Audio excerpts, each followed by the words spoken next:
Ladies and gentlemen, Brian Urlacher and Kym Adair. Look how big he is.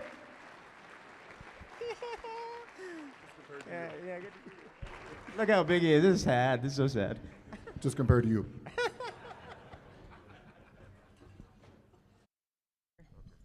Is this thing on? Yeah. Hi, Brian. Hi. How are you? Great. Thanks for having me. Can I say one thing real fast? Sure. Coach Bush, you're the man. So I have a son who plays college football. If he played for a man like you, I would be very proud for him to be under your coaching. You're amazing. Just from the short time I've known you, very awesome. So just want to say that real fast before I forgot. That's awesome. He is. Can't always pick your coaches for your kids, so that would be a good one to have right there. Hey, Brian, we like to have some fun here. And I was tell. talking to my staff, and I'm like, you guys, we do the same thing every year at the Kickoff Luncheon. Can we do something different? And I came up with a really fun, now that I'm thinking about it, stupid idea. Have you ever seen Hot Ones? I've seen it, yep. Okay. Are you open to doing Tucson's version of Hot Ones? It's called the Hot Chat with Kym. I don't like hot stuff. Well, we've got a problem then. Okay. Yeah, or spicy. Okay, I hear you. So what I'm going to do is I'm going to offer you a lifeline. You're going to have a phone a friend, and that friend is Ali Farhang. At any point that you don't want to eat what we're about to offer, you just call up Ali, and he'll do it for you. He has to do it. Yeah. All right, good. Yeah. So what we're going to Perfect. do is Tucson's version of Hot Ones with hot salsa from our very own El Charro. They're going to bring it, and we're going to dip their famous mini-chimichangas into the salsa, and then I'm going to ask you some questions. At the end of this, I'm going to be hurting, I think, but I think you'll be in a really good spot. But I'm committed to the bit, people. I'm committed to this bit. Are you ready? Okay. All right. El Charro, bring out the food. I'm already sweating. I'm already nervous. Oh, my gosh. All right. We got milk. Perfect. We got our milk. Thank you. I think. I got my gin and juice. Oh, I like these. What are they called? The chimichangas? These are mini chicken chimichangas. I like chimichangas. Thank you. And we got some milk there, too. Okay. You want any chocolate milk? Just normal? All right. So to start it off, we thought we'd have football-themed names for these salsas. The first one is called the Offsides. It's a delicious salsa. It's only a 5,000 heat unit salsa. So let's open that up. That seems like a lot. I don't know what's Wait a until lot. the end, buddy. Wait I don't like until the the color end. already. Looks hot. Okay. Okay, open it up. We're going to take a bite of it. In. All right. Okay. I'm not dipping like you are. Delicious. Oh, tastes good. I can see I didn't think about this thoroughly.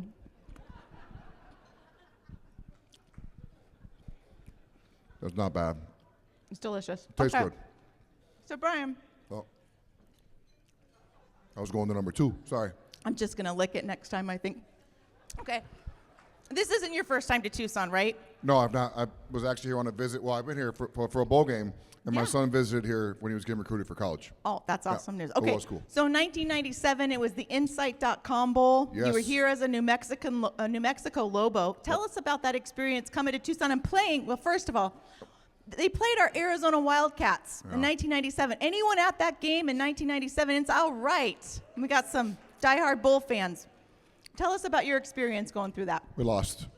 Oh. The only bowl game I I saw ever that played one in. coming. So, I yeah. saw it coming. Well, it was like 20-14. It wasn't that bad. I think they were still in the. Was it the Pac-10, 12, 14? What's it called? It was 10 at One the of time. those conferences back then. Yeah, it was a great week. You know, I growing up in New Mexico, the weather is very similar to here. Not as warm in the winter, but very similar. Not as pretty. Food's still just the same. Really good food. It was a fun week. You know, it's the bowl games. I've realized you hang out with your teammates the whole time. You're really doing stuff together the whole week. It looks like you have a lot more fun during this bowl than we did back then. But it was a great week. Like I said, we didn't win the game, but it's just a cool experience to get a chance to spend a week with your team. And it's the only game I ever played in, or only bowl game I ever played in. So it was a pretty cool experience. Oh, that's awesome. Yeah, it was and neat.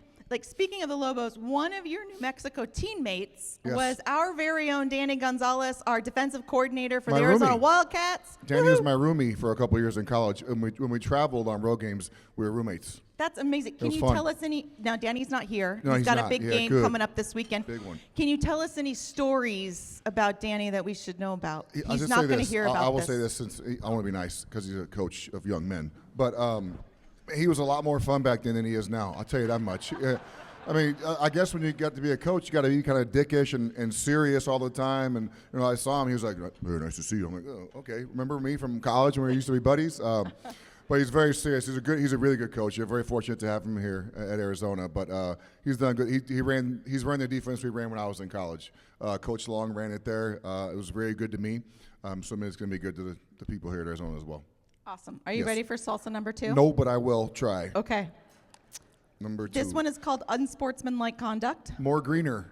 It's green. More greener than the Tomatillo other one. salsa made with jalapenos and serranos. Only 15,000 heat units in this one. 3 15. times Three the other times one. of the last one. Nice. Are you using Okay. the same chimichanga or are you using a new one? Same one. Whatever you want, sir. Yes. All right. Okay. You didn't dip as much that time, I noticed. Oh, come on. I'll do some more.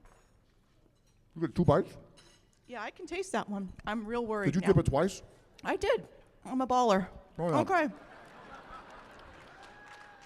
Thank you. Thank you. They're definitely more hotter than the other one. That is hotter than the last one. Yeah. Okay. We got some milk and drinks up here. I'm Some already gin and sweating. juice by Dre and Snoop, if you want to take a sip. I'm good. Okay, so you're an Ali, all you ready? Oh, man, my phone a friend. Get ready. you're an Don't get all comfortable. you're an All-American on defense in the Mountain West. But people might not know that you are also a receiver and you return kicks. And did you ever want to do that in the NFL as well? So that's how bad we were in college. So I had to play receiver, I had to return kicks. I would love to do it in the NFL. I just never got the opportunity. I caught one pass. Yeah, I mean, our coaches let me be a football player. You know, I played second. I played safety, obviously, but they just let me be a football player, and we needed. You know, I was a big body, and I played high school receiver in high school, so I could catch a little bit. So when we get to the red zone, they just throw it up to me. I think I had 7 catches and 6 touchdowns, so just kind of a lot. I think it was on the highlight there. Just throw it up, and I go catch it. Punt returns. Literally, we just needed someone to catch the ball. So I think I was that guy. I just catch it and run straight every time. I had 0 moves, but I got yards. That was all you care about, and I didn't drop the ball except once. Versus New Mexico State my senior year.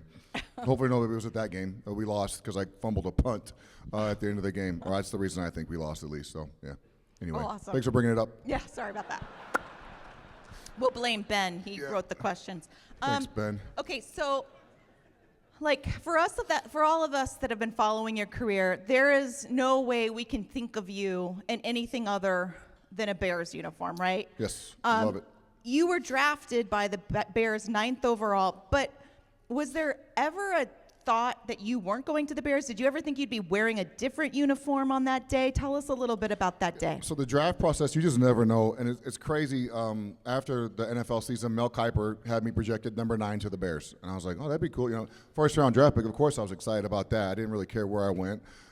I grew up a Cowboys fan. I grew up in New Mexico. I think they picked. I want to say like mid to late. Well, they were always good, so maybe it was really late. Just kidding. They probably picked like 15 or 16, so I wasn't sure if I'd fall that far. Fortunately, I didn't fall that far. Arizona was 6 or 7. They took Thomas Jones, one of my old teammates as well. We ended up playing together, but it worked out great. You know, the greatest, I think, defensive team in the history of football. When you look at their franchise, you know, you had Bill George before Dick Butkus, and you had Dick Butkus, Mike Singletary, and then myself. And then we had a kid a couple years ago, Roquan Smith, that we traded for some reason. I don't understand that. You have a great player, you trade him. Anyway, but yeah, just a great tradition of defense. We don't score a lot of points. That's just the way it goes. At least when I was there, we didn't. But the thing I remember about Chicago, football-wise, was great, but our fans were phenomenal. We had, I think, some of the best fans in football. It's cold as piss in Chicago. Are there some Bears Yeah. fans here today? It Any is Bears really fans out there? cold in Chicago, in case you guys haven't been there in the winter, and they come out to every game no matter what, and they support us. And we weren't always good, but they were always there to support us no matter what the weather's like. So just tremendous fans. And we travel amazingly well, especially the warm weather places. We really travel well. I hear you. Yes. Yeah. Okay, salsa number 3. Are you ready? I knew you were going to. Yep. This one's called unnecessary roughness. And it changed it. What was the last one called? Unsportsmanlike conduct? Unsportsmanlike Okay, conduct. sorry. We're getting tougher. This is a different color. This one it's the Charro OG salsa made with extra chiltepine, and the Scoville score is Big words. 100,000 heat units. 100? Let's do it. How do you go from 15 to 100? 100,000, I don't know. Oh, shit. I'm gonna let you on. set this out. I'm gonna try one more time. This would be the one that I'd pick if I was at the restaurant, by the way, looking at it, because I like red salsa. Oh, it's, Okay. yep. I got it on my lips. I'm feeling it. Probably not gonna be good. Is that sweat? Not yet. No. Oh, this one comes in waves. Okay. So, you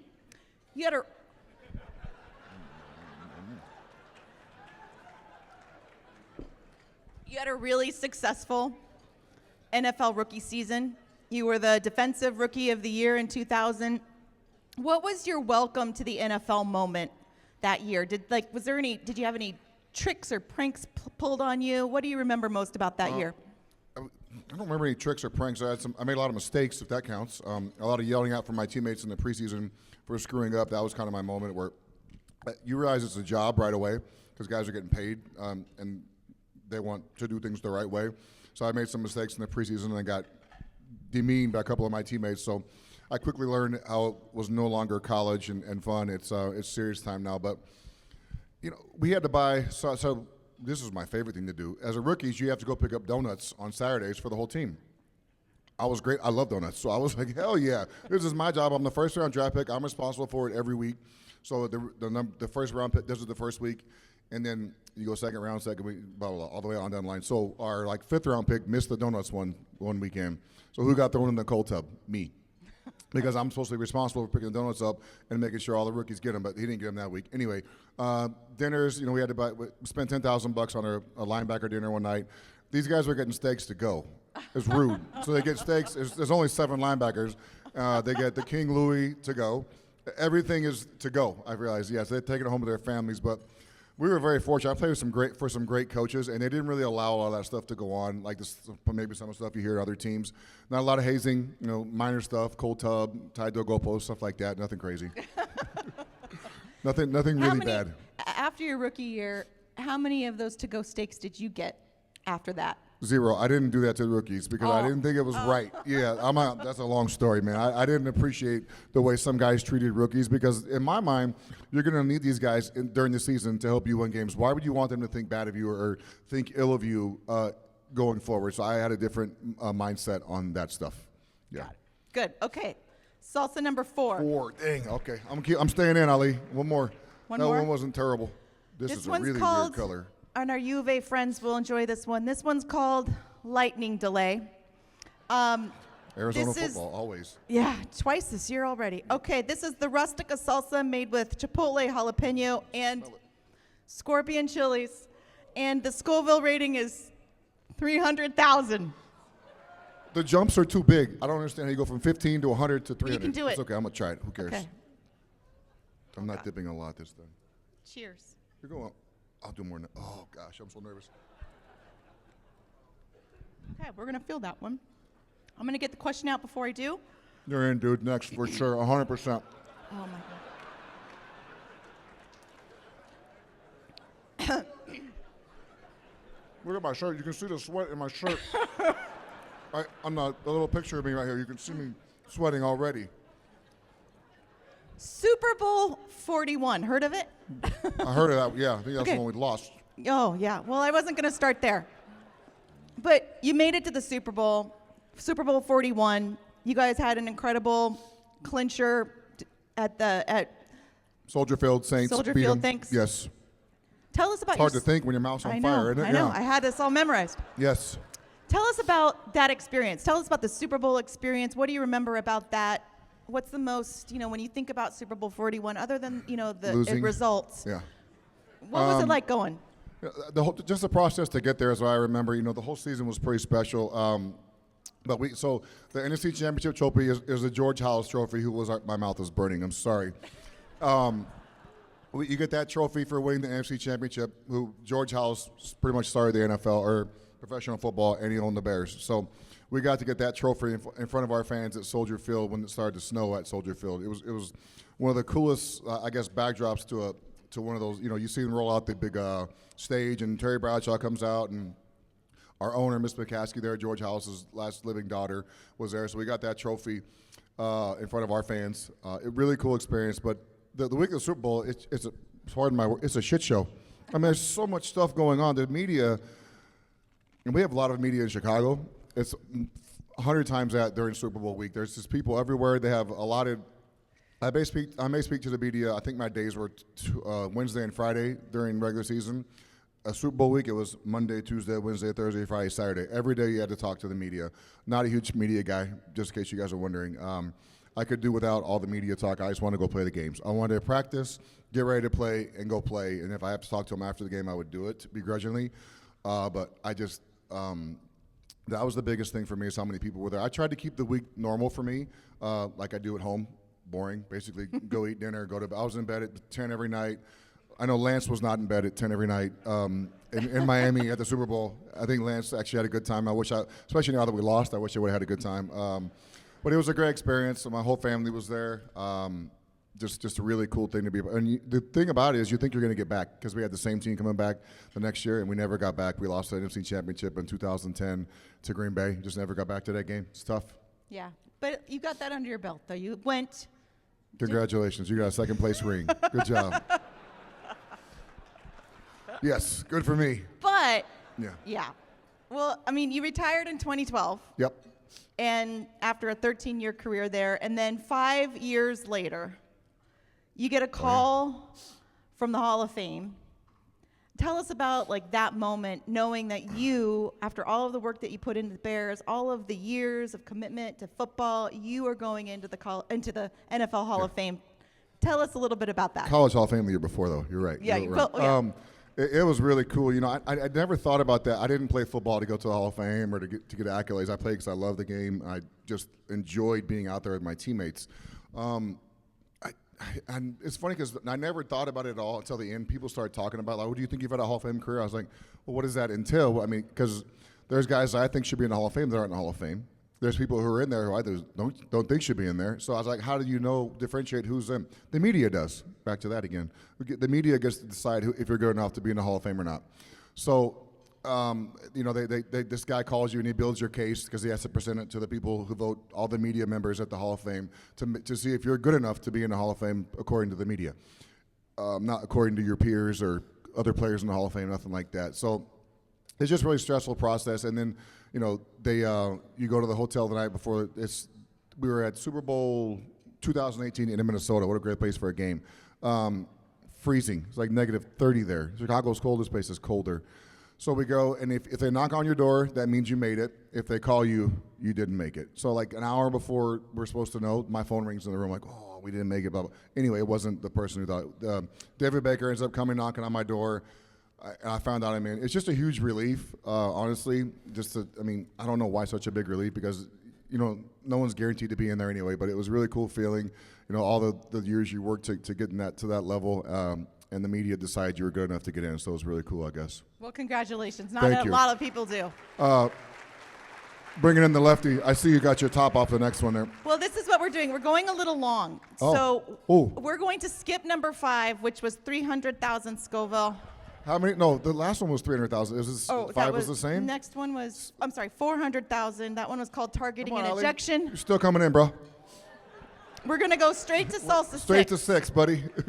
I am And this not. one's for... I'll try number 3 again. You can get 6. Okay. Because 3 was really good, actually. This one's called the Transfer Portal.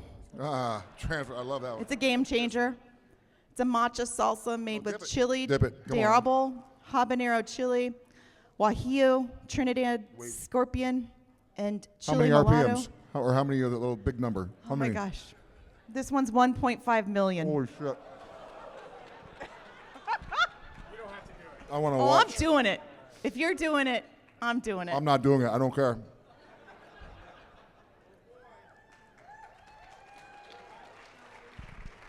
You want some milk?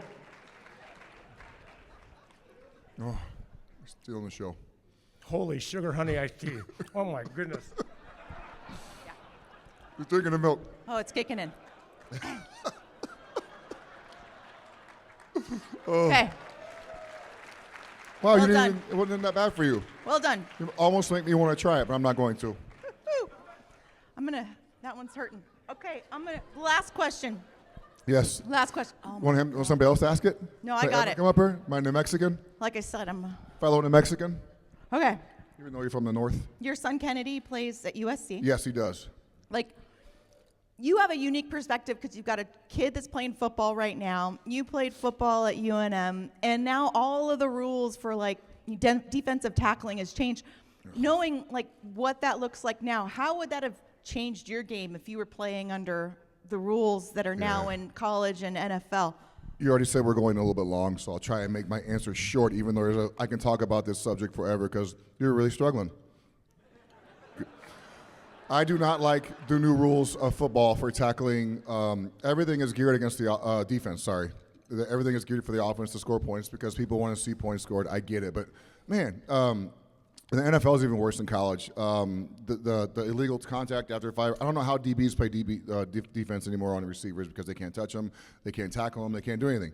And if you get close to a quarterback, they're going to throw a 400-yard penalty. If you maybe brush his knee when someone throws him into you. It wouldn't have changed my game because I play the same way no matter what. If I got a penalty, I got a penalty. And I don't think it's that big of a difference, honestly. You still have to tackle the guy with the football. You know, there's still a lot of scheming involved with it. But it is frustrating when the physicality gets taken out of it for the most part. There's a lot of things you can't do anymore.